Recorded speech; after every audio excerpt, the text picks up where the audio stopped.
Muchas gracias, Padre Raúl, por la invitación y por la amable presentación. También es un gusto para mí estar con ustedes. Y creo que he dado muchas conferencias, pero me parece que es la primera vez que hablo a docentes. Aunque toda mi vida he hablado con docentes.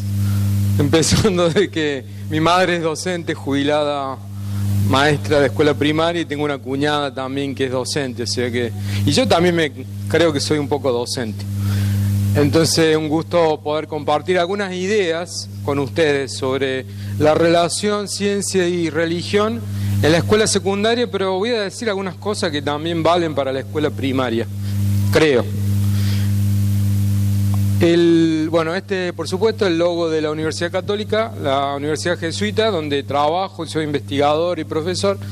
Y este es el logo del proyecto ADER, que voy a explicar un poquito más adelante. Entonces, ¿de qué voy a hablar? Las principales líneas, los temas a los cuales me voy a referir. El desafío educativo, el rol de los medios y las redes sociales en una sociedad secularizada. Yo creo que vivimos en una sociedad secularizada o en vías de secularización. Y un punto de partida de la ciencia, en particular voy a hablar de este proyecto ADER. Mi presentación va a ser relativamente breve, espero, para dejar lugar a las preguntas que podamos dialogar, porque si hablamos de diálogo de ciencia y religión, al menos entre nosotros podamos dialogar, ¿no?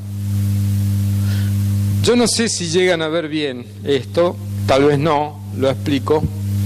El secretario del Observatorio Vaticano una vez me trae este dibujo con este escrito y me dice, esto lo hizo mi hijo Eduardo, de 8 años, ¿no? Entonces, este es el dibujo que describe el Big Bang con una especie de poesía, ¿no? Y acá va, dice, página pulita, hoja en limpio, ¿no? Y esto es lo que escribe. A lo mejor no lo entienden muy bien ahí porque no se alcanza a distinguir, pero es la poesía del Big Bang, ¿no? Entonces, voy a leer lo que mi colaborador, Eduardo Balzoni, de 8 años, está bien en Italia, pero 8 años, escribe sobre el Big Bang. La historia de la Tierra comenzó hace miles de millones de años. La explosión inaudita del Big Bang al universo dio vida. Era al comienzo una bola de fuego que se enfrió poco a poco y alrededor del Sol se puso a rotar con los otros planetas del sistema solar. Pasaron millones de años, hubo relámpagos, erupciones, después de tanta lluvia, y cuando la Tierra fue terminada, llegó la vida. Una síntesis genial. Fíjense, es un chico de 8 años que ya tiene una idea del Big Bang y tiene una idea del origen de la vida. No habla de Génesis, ni de la Biblia, ni de Adán y Eva. Después, si uno habla de las nuevas generaciones de Big Bang, lo primero que sale es la serie de televisión, ¿no? Del Big Bang Theory. No sé si ustedes lo han visto, pero hay un episodio en que ha muerto hace poco, Stephen Hawking, que no muchas personas saben que fue miembro de la Pontificia Academia de las Ciencias. Ahí está con los actores de la serie de televisión. Entonces, yo les doy una pregunta. Sería bueno que trabajaran en grupo, pero no lo vamos a hacer. Esta pregunta yo la daba a mis alumnos de astronomía en la Universidad de Arizona, que era una universidad estatal, y que decía esto, ¿no? Porque allá, bueno, en Estados Unidos, como ustedes tal vez sepan, aún los docentes o los que estudian otras carreras tienen que tomar cursos de ciencias. Por ejemplo, en mi clase tenía estudiantes de música, de historia, de negocios. La pregunta es la siguiente: en la teoría del Big Bang no se habla del instante inicial. A lo sumo podemos especular acerca del universo cuando tenía una edad de 10 a la menos 43 segundos.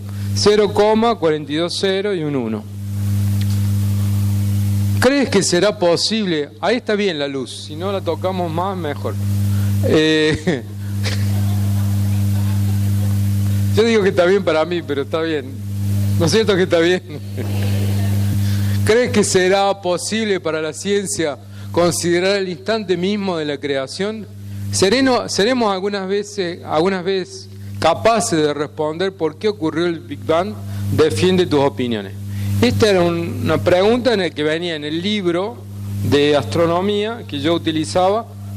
Era el mismo libro que utilizaban otros colegas en la universidad pública, no era una universidad privada ni católica, de la Universidad de Arizona. Aquí es incorrecto hablar de creación. Aunque soy jesuita, creo en Dios y creo en Dios creador, pero ahí en ese contexto es equivocado hablar de creación, porque no estamos hablando de teología, estamos hablando de ciencia.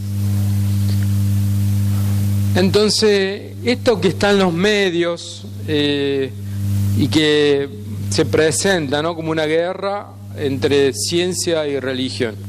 Y hay algunos que son muy aguerridos al respecto. Si a alguien le interesa, en la Javeriana, que es la Universidad de los Jesuitas en Colombia, en Bogotá, hay en YouTube un debate entre el padre Remolina, filósofo, y Richard Dawkins. Yo cito del libro de Richard Dawkins, que es El espejismo de Dios, algunas cosas. El espejismo de Dios es un libro de God Delusion, en inglés, que se entregaba como regalo en la revista Muy Interesante, en España. Para que tengamos idea del grado de difusión que tienen estas ideas. Entonces Dawkins se declara ateo, humanista y escéptico, uno de los intelectuales públicos contemporáneos más influyentes en lengua inglesa. En su libro El espejismo de Dios, Dawkins sostiene que es casi una certidumbre que un creador sobrenatural no existe, que la creencia en un Dios personal califica como un espejismo, lo que él define como una persistente falsa creencia. Dawkins concuerda en la observación hecha por Persic en relación a que cuando una persona sufre de una alucinación se llama locura. Cuando muchas personas sufren de una alucinación se llama religión. De aquí resulta claro, creo que no hay que explicarlo mucho, que es muy difícil establecer un diálogo con una persona que de entrada piensa que el creyente es una persona insana, mentalmente insana, ¿no? Entonces se vuelve todo un poco difícil. Pero esto está presente, digamos, en la cultura hoy. Le voy a dar un ejemplo, porque a mí me gusta concretar las cosas, ¿no? Voy a dar un ejemplo que creo que es desafiante para todos nosotros.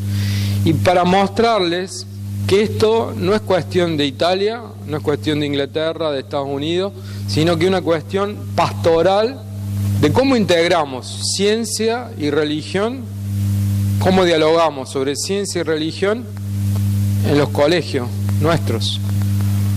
Entonces, voy a dar un ejemplo, y para eso vamos a ponerlo en el contexto del universo, en qué lugar del universo estamos y en qué momento de la historia del universo estamos.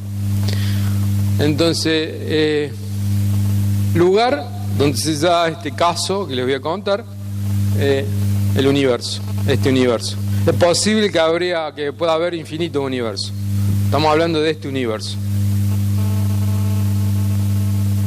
Hay un cúmulo de galaxias que se llama el supercúmulo de galaxias. El universo está hecho de galaxias, a lo mejor digo un poquito más, pero ya les digo que hay 100.000 millones de galaxias en el universo. Si dividimos el número de galaxias por la población, que es de alrededor de 7.000 millones y medio de personas, a cada uno de nosotros nos toca 14 galaxias. Cada una con 100.000 millones de estrellas, con planetas que puedan girar alrededor de estas estrellas. Bueno, en este universo, en un supercúmulo de galaxias, hay un grupo local de galaxias que son alrededor de 40. Está nuestra galaxia, que es la Vía Láctea. Andrómeda está a 2 millones de años luz.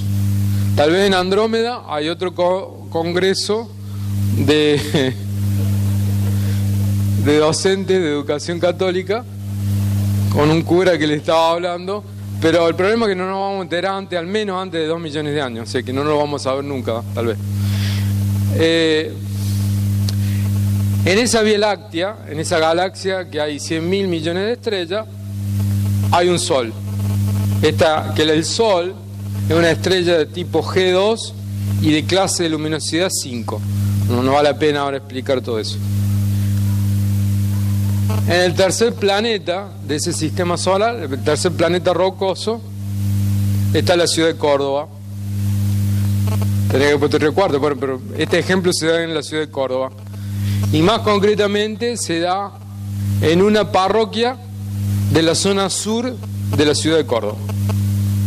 Estamos ubicados en el espacio. Vamos a ver si nos ubicamos en el tiempo. Estamos en el año 2018. Esto ocurrió el 1 de abril, unos minutos después de la misa de Pascua. ¿Qué significa esto en la historia del universo? Si comparamos, esta es la idea de Carl Sagan, el universo que tiene una edad de 14.000 millones de años, con un calendario, este instante, el último instante de la historia del universo, corresponde al último instante del 31 de diciembre. En este calendario, el Big Bang ocurre, el comienzo del universo se da el 1 de enero. La Vía Láctea se forma en el mes de febrero. La Tierra se formó el 3 de septiembre. Estamos hablando de 4.500 millones de años atrás. La primera evidencia de vida ocurrió en el 22 de septiembre, que sería alrededor de 3.000, 4.000 millones de años atrás. Ya hay evidencias fósiles de que hubo vida en la Tierra. En este calendario, hace un segundo, hace 400 años, Galileo apuntó por primera vez el telescopio para observar las manchas solares, para observar la luna, las lunas de Júpiter. Bueno, en esta historia cósmica, tal vez cómica también, viene una señora después de la misa, se entera que yo soy astrónomo y me dice: mi hijo de 11 años se profesa ateo. Sería bueno que hablaras con él. 11 años, se profesa ateo y dice: ustedes que creen en esos mitos de Adán y Eva y eso. Eso es lo que me dijo la mamá. Bueno, ¿para qué cuento esto? Porque esto sucede. Esto no pasa en Marte, no pasa en la Luna, sino que pasa en la Argentina hoy. Entonces, es importante cómo le hablamos a los alumnos de ciencia y de religión. Estos chicos ya entienden, tienen el concepto de Big Bang, tienen el concepto de origen de la vida, tienen el concepto de evolución. Entonces, este es el desafío para nosotros. Entonces, ¿cómo respondemos a estos desafíos? Que les he mostrado. Como es el lema del Congreso, a lo mejor espero no haberme equivocado, pero se trata de educamos para transformar la realidad, el oficio de enseñar desde el desarrollo del pensamiento crítico y creativo. Fundamentalmente, la que pone el pensamiento crítico en la educación es la ciencia. A menos, eso es mi vivencia personal. Entonces, la ciencia tiene un rol preponderante en la formación de las nuevas generaciones. Un punto de partida para este diálogo entre ciencia y religión es el conocimiento científico, ¿no? Entonces, los conocimientos, se puede partir desde los conocimientos científicos. Yo ahora les voy a proponer, les voy a contar lo que yo estoy tratando de hacer en Córdoba a nivel de escuela secundaria, y con esto prácticamente terminaría contando esta propuesta, cómo viene, cómo se hace, y después dejaría espacio para el diálogo. Entonces, la gran pregunta que se hacían desde la época de los griegos, ahora no voy a hacer toda la historia, es si estamos solos en el universo. Esta es una de las grandes preguntas que la humanidad se ha hecho desde la época de los griegos. Hasta San Alberto, el maestro de Santo Tomás, se decía que preguntarse por la existencia de vida en el universo era una de las grandes preguntas y que merecía ser considerada seriamente. Entonces, esta pregunta ofrece nuevos desafíos y fronteras en los campos de la ciencia, la filosofía y la religión. algunas preguntas que la búsqueda de vida inteligente en el universo suscita. A veces me preguntan qué posibilidad hay de vida inteligente en el universo. Y yo digo, ya es difícil encontrar vida inteligente en la Tierra, imaginémonos en la Tierra, en el universo. Bueno, de todos modos, somos optimistas. ¿Qué es la vida? ¿Cómo definir la vida? Hace poco vine invitado a mi clase un biólogo que nos dio una clase a los alumnos, yo de filosofía de la naturaleza, y les preguntaba a los alumnos al comienzo de la clase cómo definir vida. Es una de las grandes preguntas. ¿Cómo se originó? ¿Cómo descubrir a un ser inteligente y un ser espiritual? Yo de esto no entiendo mucho de inteligencia, pero hay distintos tipos de inteligencia, ¿no? Hay gente que sabe mucho de estas cosas y bueno, entra también en toda esta discusión. Y la espiritualidad, yo me estoy tratando de ocupar en el rol que juega la espiritualidad en todo esto. ¿Qué es una civilización? ¿Sobre qué principios se basa? Somos la primera y única civilización tecnológicamente avanzada en la historia del universo.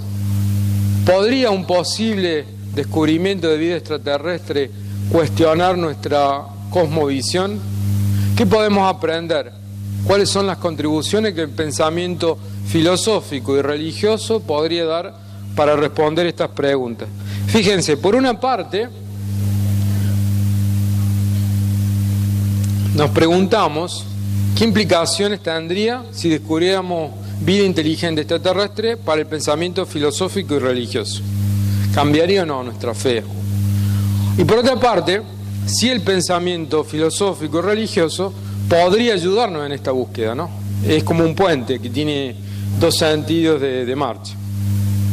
Entonces, para tratar de responder estas preguntas, yo he iniciado un laboratorio de ideas multidisciplinar con sede en la Universidad Católica de Córdoba, que se llama Other, otro, ¿no? Como saben en inglés, y que corresponde a otros mundos, tierra, humanidad y espacio remoto. Digo una palabra sobre el logo, porque siempre hay gente que descubre nuevas cosas, tal vez ustedes después me pueden decir qué de nuevo encuentro.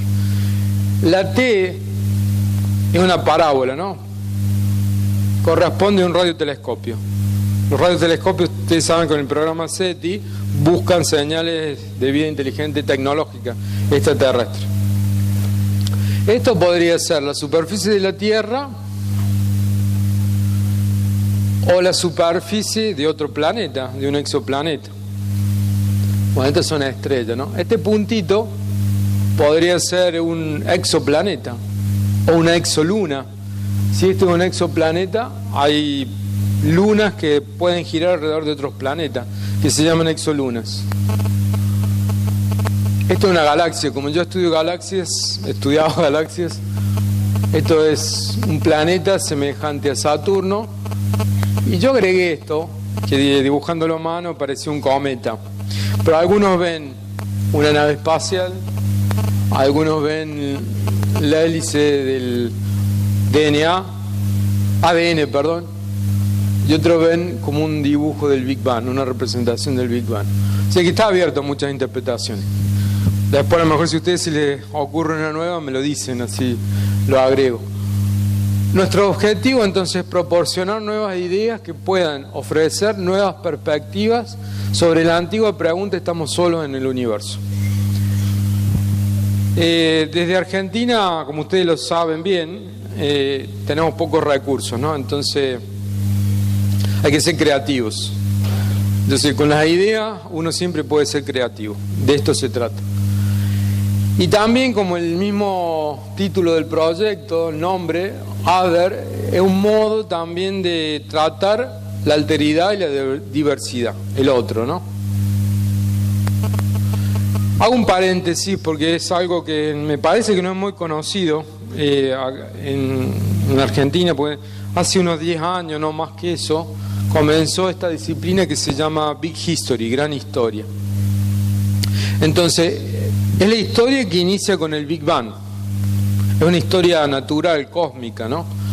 Es una disciplina académica emergente que examina la historia desde el Big Bang, abarcando el origen y evolución de galaxias, estrellas, planetas de la vida misma, así como el surgimiento y evolución de los seres humanos hasta el presente. Se trata, por consiguiente, de una perspectiva multidisciplinar que incluye ciencias naturales y sociales en un amplio contexto cósmico. O sea, para llegar a la vida, como la conocemos, el ser humano, digamos, se necesita de una evolución cósmica, de estrellas, planetas, de una evolución biológica hasta llegar a los seres inteligentes, y como estamos estructurados los seres humanos, también de una evolución social. Todo esto, por supuesto que esto requiere conocimientos multidisciplinares, no se puede abordar desde una perspectiva, ¿no? Esto es lo que se llama gran historia, y claramente es multidisciplinar. Entonces, hablando de esta historia del universo, Muriel Ruque dice, si el universo está hecho de historias, no de átomos. Por ejemplo, en 1609, Galileo hizo las primeras observaciones con el telescopio. 2018, aquí y ahora. Fíjense, nosotros somos parte de esta historia del universo y hay como un entramado de historias biológicas, de historias sociales, de la historia de nuestro país, de la historia de Río Cuarto, de la historia de nuestras familias y de nuestras historias personales, ¿no? Ahí esto es la gran historia. Bueno, en ese contexto, pensemos que el universo tiene 100.000 millones de galaxias. Como le decía antes, a cada uno nos toca alrededor de 13 galaxias para estudiar. Eso, cuando uno le dice a los chicos este dato, todos se entusiasman, ¿no? Porque quieren ser astrónomos. Y es una cosa buena que se entusiasmar a los alumnos que se dediquen a hacer ciencia. Yo creo que es algo bueno. Y cada galaxia tiene 100.000 millones de estrellas. Fíjense, hay tantos granitos, hay tantas estrellas en el universo como granitos de arena en todas las playas de la Tierra.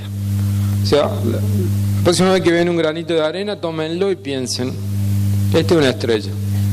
Y tal vez alrededor de esta estrella estén girando otros planetas. Entonces Kepler, el telescopio espacial Kepler, ha descubierto exoplanetas, planetas que orbitan alrededor de otras estrellas. Y que van desde planetas que son mucho más grandes, este es nuestro Júpiter, que son mucho más grandes de Júpiter, acá está Neptuno, acá está la Tierra. Entonces hay algo que han descubierto, que entre muchos otros sistemas estelares tienen lo que se llaman supertierras. No es la Tierra, no es el planeta de Superman, sino supertierras son esos planetas que son más grandes que la Tierra y más chicos que Neptuno, que en nuestro sistema solar no existe. Algunos de esos planetas habitan lo que se llama la zona habitable. La zona de habitabilidad es la región del espacio alrededor de una estrella donde el agua puede existir en estado líquido. Y si hay agua en estado líquido hay probabilidad de que haya vida. Entonces, en el 2009, cuando yo era miembro de la Academia Pontificia de la Ciencia, organizamos esta conferencia sobre el estudio de astrobiología. Los temas que se trataron fueron el origen de la vida, habitabilidad en el tiempo, porque la Tierra no siempre fue habitable, y no sé si lo haremos en el futuro, dependerá un poco bastante de nosotros, ¿no? La verdad que los científicos no son muy optimistas al respecto. La relación entre vida y ambiente, la búsqueda de vida, se entiende en el sistema solar o en el universo, la formación de planetas extrasolares y por último también se trató la búsqueda de inteligencia extraterrestre. Entonces estamos en la vida, a ver si las conclusiones.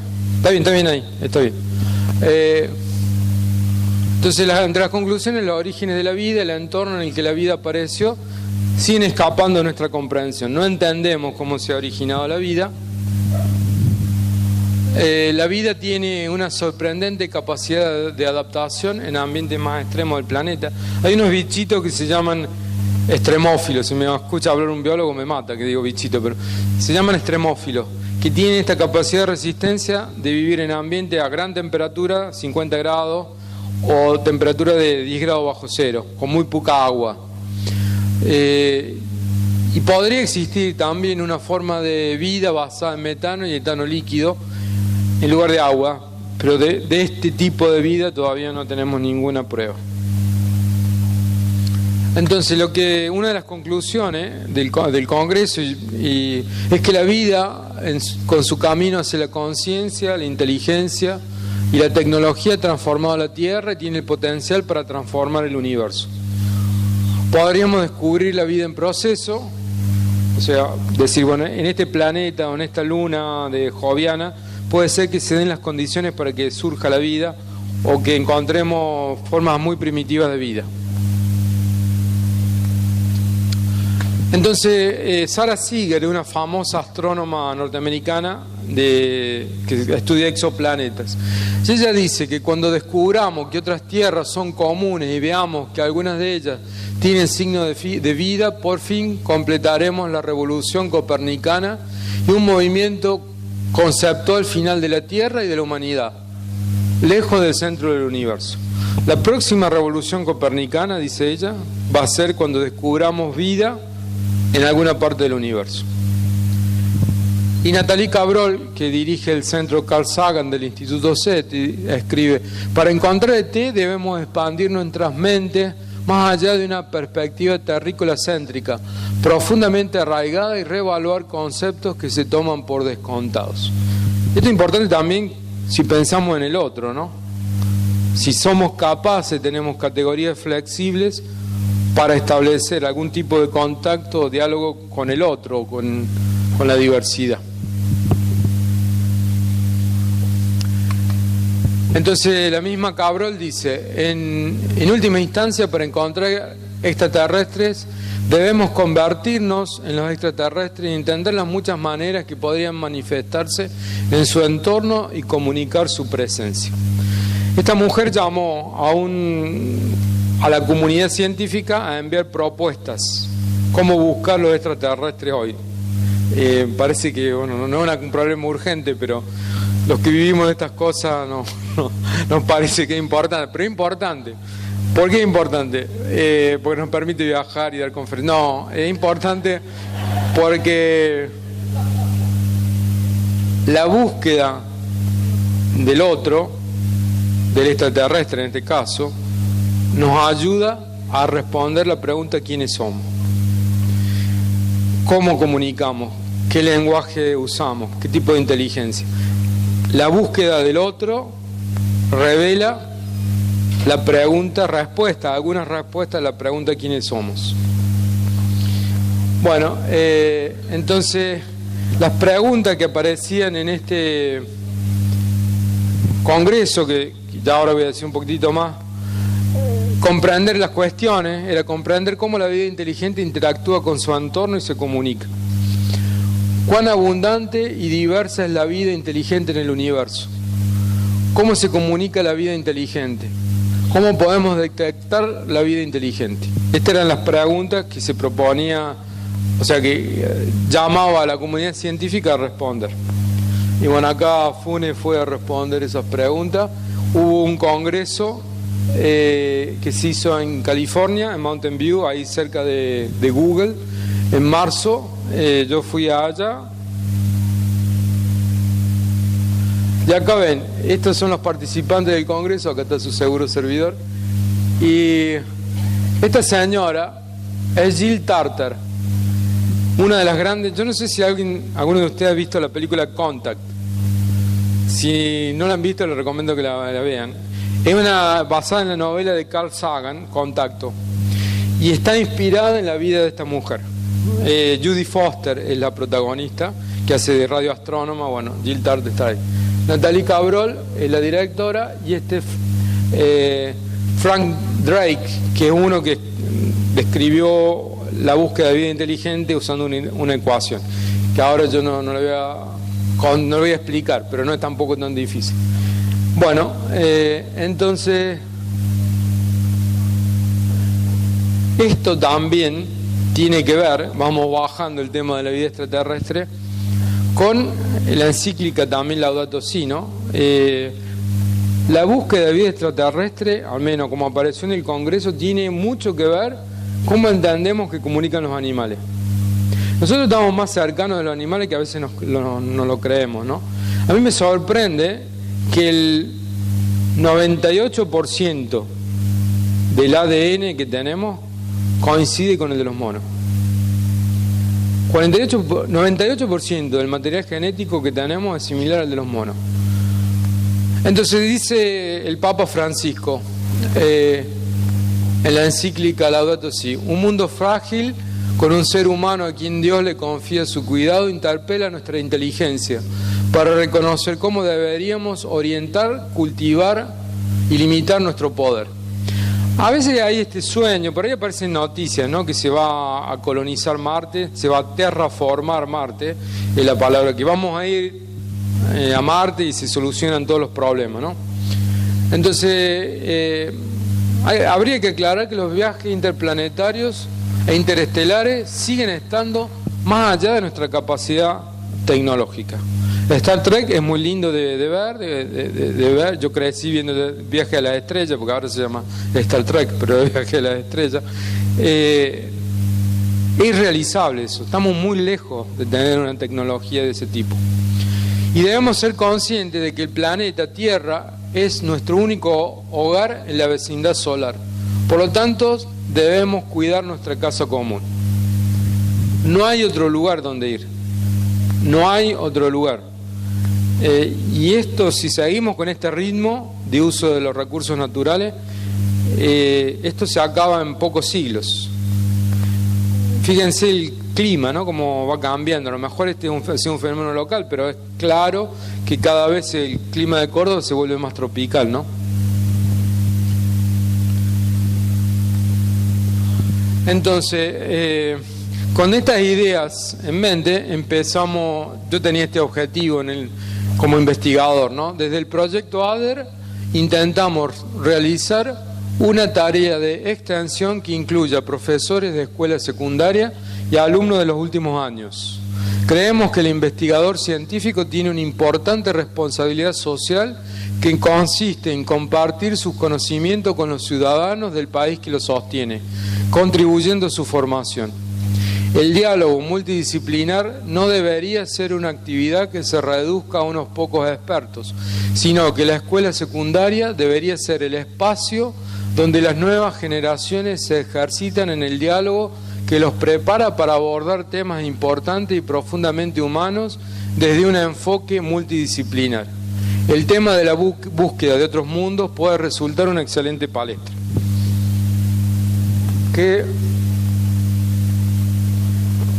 Lo que quiero decir es que a veces no nos enseñan, y aún en la universidad, a enfocar algún problema, alguna cuestión de distintas perspectivas, de distintas disciplinas. No tenemos esa cultura. Entonces, yo entiendo esto, a lo mejor me equivoco. Con esta idea, entonces, empecé algunas reuniones con los profesores del Colegio Sagrada Familia de Córdoba, que es el colegio jesuita, y lo primero que hicimos es, algunos profesores que estaban interesados, el profesor de física, de historia, de filosofía, de pastoral o de religión o catequesis y de biología, nos reunimos una vez al mes más o menos y cada uno desde su disciplina presentaba cómo podría ser relevante el tema del otro, de la búsqueda de vida extraterrestre, para su materia. Por ejemplo, el profesor de historia habló de 1492, que fue el primer contacto de los pueblos originarios con Cristóbal Colón y los europeos. Se trata, digamos, de una cultura del encuentro con el otro, que requiere un cambio de mirada o una ampliación de nuestra propia percepción. La profesora de filosofía puso el acento en estos tres temas: el conocimiento científico como una red que se arroja sobre lo real, cómo entendemos la realidad, y también con cuáles intereses la ciencia va al encuentro del otro. Y aquí habría que agregar ciencia y tecnología, ¿no? Cómo la tecnología y la ciencia, que muchas veces están unidas, con qué intereses van al encuentro del otro, con qué intereses respetan los recursos naturales, la tierra. Después, alrededor del tema del lenguaje, cómo son nuestras categorizaciones, seremos capaces de construir conceptos flexibles que permitan que lo otro en su especificidad aparezca y se haga presente. Después el tema de la empatía y la responsabilidad, el otro como categoría que se manifiesta en el rostro, ¿no? Por supuesto que también desde la astronomía y la biología aparecen el tema de los exoplanetas, como lo he presentado, el origen de la vida, el origen del universo. Y sería interesante también, esto no hemos avanzado mucho, como formación cristiana, tratar este tema en el ámbito del diálogo interreligioso. Córdoba se caracteriza por esta como Comipaz. Entonces, ¿cómo tratamos? ¿Qué importancia tiene? ¿Qué impacto tiene este tema en las distintas religiones? También lo que yo quisiera hacer es lo que llamo yo el ADER ciudadano. O sea, que las personas puedan participar en este tema, ¿no? Estamos tratando de, como saben, todas estas cosas llevan esfuerzo y tiempo, de tener una página web para que la gente pueda participar, pueda mandar sus ideas. Entonces, además de eso, pensamos hacer una encuesta entre estudiantes y profesores de la Universidad Católica de la Nacional, que incluya estudiantes que vienen de carrera científica y carrera no científica, para ver si hay alguna diferencia al comienzo y al final de las carreras. La encuesta entonces intenta explorar el rol de la espiritualidad en la investigación de la búsqueda de vida inteligente extraterrestre. ¿Es la espiritualidad una motivación para esta búsqueda y en la posibilidad de comunicarse con otras especies? Y bueno, todo esto lo que está relacionado también con actividades de extensión universitaria, uso de redes sociales, etcétera. Y concluyo con este texto, que me parece importante, si estamos hablando de educación católica, del Papa Benedicto XVI, que tal vez no es muy conocido. Yo estaba viendo la televisión y veía que el Papa le hablaba a los estudiantes de escuelas católicas, ¿no? Y esto es lo que dice el Papa Benedicto. En sus escuelas católicas siempre hay un panorama más amplio, más allá de las materias concretas que ustedes estudian, las diferentes habilidades que aprenden. Todo el trabajo que realizan se sitúa en el contexto del crecimiento en la amistad con Dios y de todo lo que fluye de esa amistad. Así que no aprenden solo a ser buenos estudiantes, sino buenos ciudadanos, buenas personas. A medida que avanzan en la escuela, ustedes tienen que tomar decisiones con respecto a los temas que estudiar. Tienen que comenzar a especializarse con miras a los que van a hacer más adelante en la vida. Esto es correcto y apropiado. Y acá me parece que viene una formulación muy buena para el diálogo entre la importancia de la ciencia y de la religión. Pero recuerden siempre que todos los temas a estudiar son parte de un panorama más amplio. Nunca se vuelvan estrechos. El mundo necesita buenos científicos, pero una perspectiva científica se vuelve peligrosamente estrecha si ignora la dimensión religiosa y ética de la vida. Al igual que la religión se convierte en limitada si rechaza la legítima contribución de la ciencia a nuestra comprensión del mundo. Entonces ya hemos pasado por estas cosas. Esto nos ayuda a proyectar fuera, digamos, en el extraterrestre, algunas cuestiones que todavía nosotros no hemos resuelto. Eso yo creo que es el valor de estudiar estas cosas. Y repito esto porque me parece importante. No tenemos que tener miedo a pensar, a buscar respuestas en la Biblia. La Biblia busca responder a las preguntas fundamentales del ser humano. ¿De dónde venimos? ¿A dónde vamos? ¿Nos salvamos solos o no? Y estas preguntas siguen siendo válidas aún hoy para el hombre de la ciencia y de la tecnología. De algún modo, la ciencia, esto es una reducción lo que voy a decir, la ciencia responde al cómo se originó el universo, cómo se originó la vida, aunque todavía no lo sabemos. La teología y la filosofía responden más bien a por qué sucedió, por qué hay un Big Bang, por qué se originó la vida, hay algún propósito, hay alguna finalidad, a ese tipo de preguntas. Y las dos se pueden complementar perfectamente, pero no hay que tener miedo a pensar.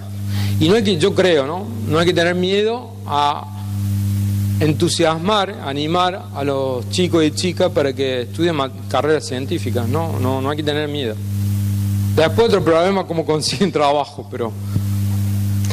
Padre, usted ha estado con los científicos más importantes, o muchos de ellos, y muchas veces hay un prejuicio de que aquel que avanza en el conocimiento de la ciencia necesariamente se va desligando de las creencias religiosas porque son retrógradas, no son racionales.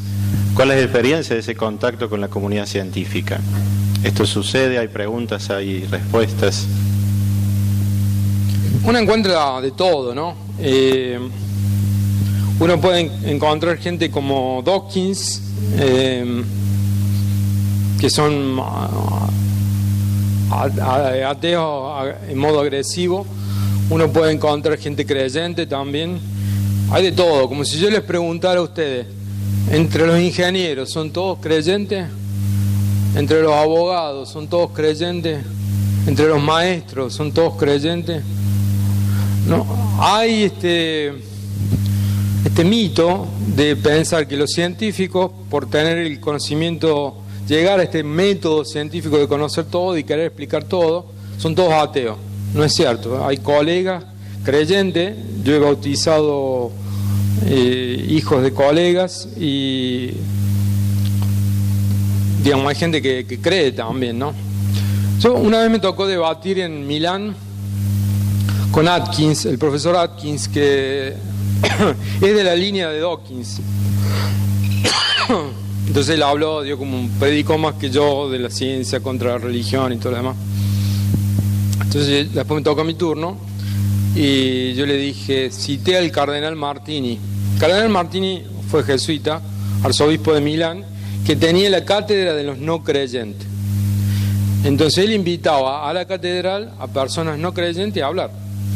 Entonces Martini, que un poco esta es la idea también, el cortil de los gentiles que tomó también Benedicto XVI. En cada uno de nosotros hay un creyente y un no creyente. Todos. Nosotros todos, aunque seamos creyentes, tenemos algo de incredulidad. No somos completamente creyentes. Entonces, bueno, en el debate yo le dije esto y dije, en el profesor Atkins también hay un creyente. Por supuesto que no, no le gustó. Pero bueno, esa perspectiva, ¿no? También que dialogar no solo con el no creyente que está fuera de mí, sino también con el no creyente que está dentro mío, ¿no? De nuevo, no hay que tener miedo. Sí hay que informarse, pedir ayuda, porque de hecho todo esto ya sucede. O sea, no tenemos que preguntarnos estas cosas, porque de hecho los chicos, y le he dado ejemplos acabados, viven todo esto, ¿no? Y las personas mayores también. Entonces es bueno que nos preguntemos todas estas cosas, que nos formemos, que demos una respuesta adecuada desde la fe a los desafíos, a la formación intelectual, porque un chico de 8 años ya sabe el Big Bang, ya sabe el darwinismo. Entonces, ¿cómo le explicamos la Biblia? ¿Cómo le explicamos la catequesis? Es todo un desafío, pero me parece que vale la pena, porque si no, llega el momento que ese niño que empezó, o joven, llega a ser abogado, ingeniero, tiene una mente, una inteligencia de un abogado, un ingeniero, y le quedó la formación intelectual, la fe de un chico de primera comunión, que no está en grado de responder los nuevos desafíos, ¿no? Eso es lo que me parece. En torno al caso Galileo se ha discutido en la Academia de Ciencia, si algo nos puede decir, porque es uno de los temas también controvertidos. El caso Galileo es muy complejo. Justamente estuve dando una clase del caso Galileo a mi estudiante. Es muy complejo porque intervienen cuestiones científicas de la época, si el sistema era geocéntrico o heliocéntrico, si la Tierra era el centro del sistema, si el Sol era el centro del sistema. Tenía que ver también con la filosofía aristotélica de la época que había asumido Santo Tomás. Entonces, para Aristóteles, la Tierra era el centro, estaba este mundo sublunar donde había cambio, y el mundo supralunar, donde las órbitas de los planetas eran perfectos, nada cambiaba. Bueno, Galileo viene a mostrar que todo esto cae. O sea que el Sol es el centro del sistema, que hay cambio en el cielo, él observó una nova, observó un cometa, entonces la filosofía aristotélica cae, que era la que dominaba en aquella época. Y esto desafía a la interpretación de la Biblia. Entonces Galileo escribe y habla y dice que tenemos que no leer la Biblia en sentido literal, distinguir el mundo de la naturaleza, el libro de la naturaleza y el libro de la Sagrada Escritura. Dios está tanto en el libro de la naturaleza, dándole de leyes, como en el libro de la Sagrada Escritura, pero que si hay una observación científica que contradice en apariencia la Biblia, no podemos negar esa observación científica porque está en contradicción con la Biblia. Bueno, todo esto le generó problemas a Galileo porque a los teólogos de la época no les gustaban que un laico, un físico, un astrónomo le fuera a enseñar cómo leer la Biblia. Y de hecho ahora, después de 400 años, nosotros leemos la Biblia como lo hacía Galileo, ¿no? Además se suma el problema del protestantismo, la guerra de religión en Europa. La iglesia, los hombres de iglesia de aquella época son temerosos, no quieren que de algún modo se filtre el protestantismo por esto. Entonces, bueno, hay dos procesos a Galileo. En el primero le dicen no enseñar el copernicanismo, o sea que el Sol es el centro del sistema. Él escribe después el diálogo de los dos principales sistemas, y ahí sí, ya le dan la condena. Galileo acepta esa condena,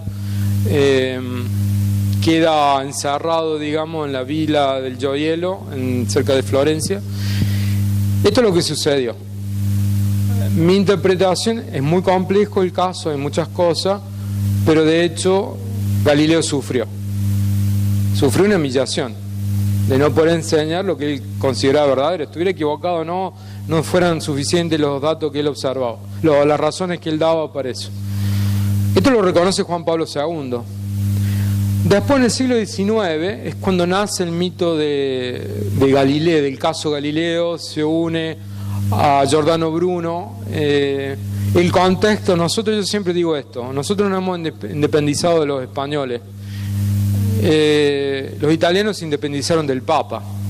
Entonces, en el siglo XIX se da este conflicto entre la República Italiana que surge, la monarquía, con la Santa Sede. En ese contexto de nuevo aparece Galileo, la Iglesia oscurantista. En este contexto el Papa León XIII funda el Observatorio Vaticano para mostrar que la Iglesia no se opone a la ciencia. Y saltamos ya al Concilio Vaticano II y al Papa Juan Pablo II, que reabre.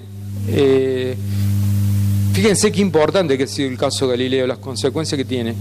Reabre el estudio de lo que sucedió con Galileo, llama a científicos, históricos, filósofos, teólogos para que estudien de nuevo esto.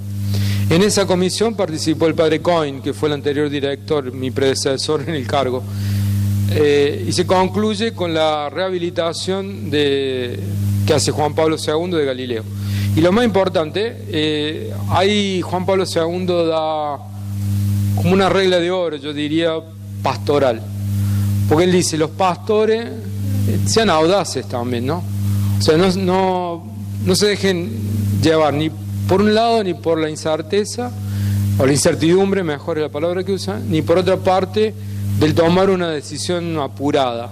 E invita calurosamente a los teólogos a mantenerse informados de los resultados de la ciencia. Por ejemplo, ¿qué quiero decir? Un teólogo que se ocupa de teología de la creación hoy hoy no puede ignorar el Big Bang.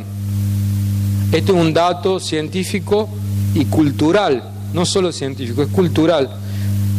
Un chico de 8 años ya sabe lo que es el Big Bang. Entonces, si haces teología de la creación, no podés no tener en cuenta la idea del Big Bang. No se puede.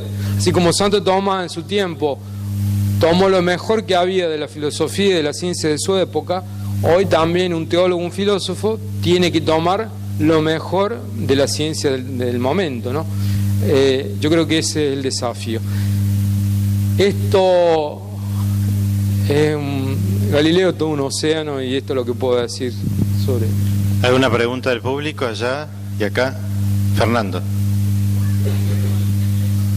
Los micrófonos aquí.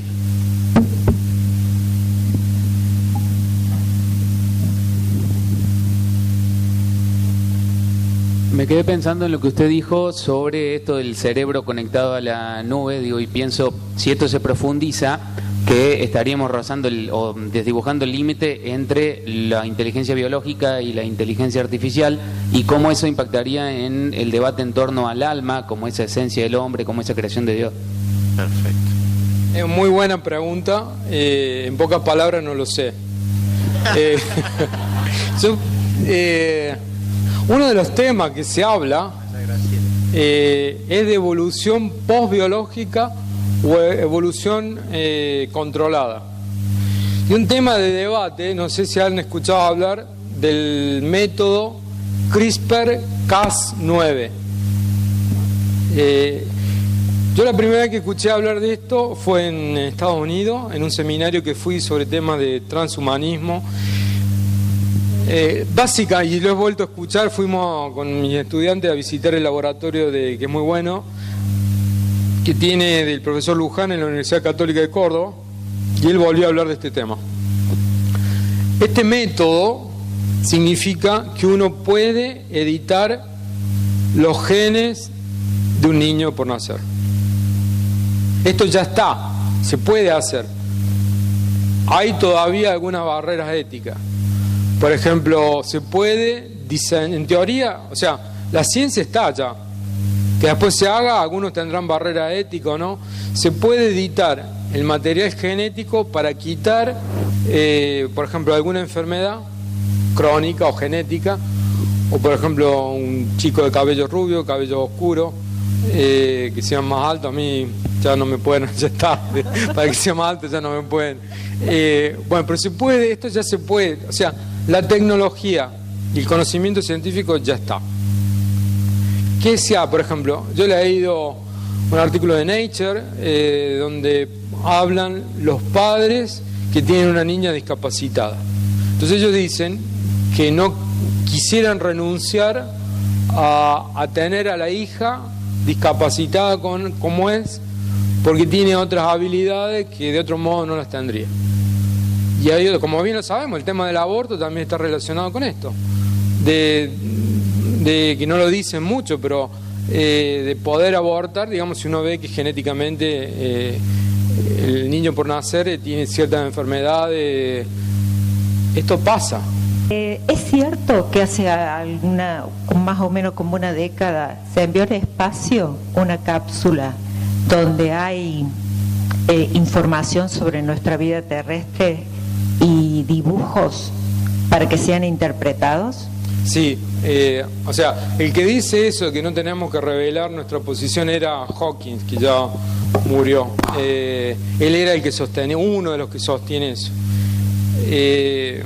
Yo participé en abril, estuve en un congreso en Estados Unidos sobre cuestiones sociales relacionadas a la astrobiología. Y toda una mañana yo participé, hubo un debate sobre si es ético. Fíjense, bueno, la gente que se ocupa de estas cosas, y de algún modo yo también, si es ético enviar un mensaje o no.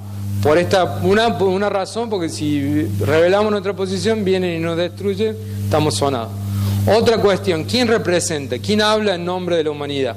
Decían, bueno, hay que hacer una consulta, pero eso es imposible. Imposible. Y después también, que si nosotros contactamos a una civilización inferior, podemos causar algún daño. Algún antropólogo sostenía eso. Había ahí un personaje un poco que tiene dinero y él quiere mandar de todos modos, se llama Faro Interestelar el proyecto, él quiere mandar de todos modos la información del ADN humano y otras cosas, hacer como una biblioteca digital con información sobre los seres humanos, para que si alguien encontrara esta información codificada en una emisión de luz, la decodificara y reconstruyera la especie humana. Lo que se envió fue la Voyager, que es un disco de oro con mensajes de algunos presidentes, el presidente de Estados Unidos, el presidente que era el secretario general de la ONU, con música, con saludo en distintas lenguas. Ese fue Carl Sagan. Eso ya está. Y se ha enviado también mensaje a un cúmulo globular que no está muy lejos. Y hace poquito me han hecho miembro soy como una especie de consejero del METI. Así como está SETI, que es de la búsqueda de vida inteligente, METI es una institución, espero que seria, creo que seria, porque estoy ahí, si no. Hay científicos también que están ahí, profesores de astronomía que conozco. Me han hecho miembro del consejo científico, digamos, ¿no? Esto pasó esta semana, para justamente tratar todos estos temas. Dejamos a otro, Graciela. Federico, ¿no estabas? ¿O acá, quién? Acá. No, a modo de reflexión por lo que hablábamos recién de estar al borde de la inteligencia artificial, yo lo traslado a la clonación, y es la explicación que siempre le doy a mis estudiantes. Y este año uno de mis estudiantes dijo: ojalá clonaran a Messi, hicieran 23 Messi para que ganáramos el Mundial. Y yo le dije: le pueden clonar fenotípicamente y genotípicamente, pero no le van a clonar la esencia. Entonces yo no sé si hicieran 23 Messi, esos 23 Messi hicieran lo que hace nuestro Messi con la pelota. Porque somos el resultado, independientemente de nuestro genotipo, de nuestra carga genética, somos el resultado de la experiencia, el resultado de nuestros encuentros con otras personas, de nuestra familia, de nuestra historia, de nuestro árbol, de nuestros amigos. Somos más que nuestra genética. Por eso me parece que por más que nos conecten a donde nos conecten, hay algo que no lo van a poder cambiar, y es nuestra esencia, la esencia de cada uno de nosotros como personas. Está hablando una bióloga, porque, claro. Sí. Yo he dicho, acá, me perdonan si digo una barbaridad, pero no es tanto, que podamos no solo resolver el problema del mundial, sino podemos resolver el problema de las vocaciones religiosas, ¿no? Clonando. El problema es que jesuita clonamos, ese es el problema. Yo digo este ejemplo, que es lo que vi en este programa de televisión en Estados Unidos, el programa de 60 minutos, que es un programa periodístico muy serio, que se ve en la cadena CBS, que se ve desde hace años en Estados Unidos. Vino la periodista a Buenos Aires, habló con Cambiaso, me parece que él... Y él lo que decía que son físicamente, estos caballos clonados, más precisamente yeguas clonadas, son muy semejantes en su estructura biológica y su personalidad. No son exactamente lo mismo. Hay un 80-90% que coinciden. Estoy de acuerdo que hay una interacción. Digo, yo no soy biólogo, así que no sé, pero ciertamente hay una interacción entre el material genético con el ambiente que de alguna manera nos hace únicos, ¿no? Entonces queda cierto grado de unicidad. A mí, con esto terminamos tal vez esta historia, para que vean también que no son cosas así de otros mundos, que no nos pasa. Yo en Colombia di una conferencia en un planetario ahí al público en general. Después de la conferencia viene un chico de 8 o 10 años y me dice: ¿qué dice Dios si por ejemplo sucede lo de Jurassic Park? Que clonaron los dinosaurios, ¿no? ¿Qué dice Dios al respecto? ¿Qué dice? La verdad que... Entonces yo lo que le dije fue esta respuesta, ¿no? Hay que tener cuidado siempre, tenemos que respetar las leyes de la naturaleza, tenemos que ser muy cuidadosos con eso. Pero si existe un clon, un caballo, esperemos que no sea un ser humano, pero no, nada garantiza que no están haciendo. Bueno, Dios de algún modo lo quiere, le da el existir. En eso, si alguien existe o algo existe, es porque Dios le está dando la posibilidad de existir, ¿no? Y ahí ya salimos del ámbito de la ciencia para el ámbito de la filosofía y de la teología. Dios nos da la posibilidad de estar dialogando ahora, de estar pensando y de que existamos, ¿no? Entonces aún le da la posibilidad de existir a los clones. Muchas gracias. Un aplauso para el padre José. Vamos a hacer entrega de este certificado y este regalo. Renovamos el aplauso.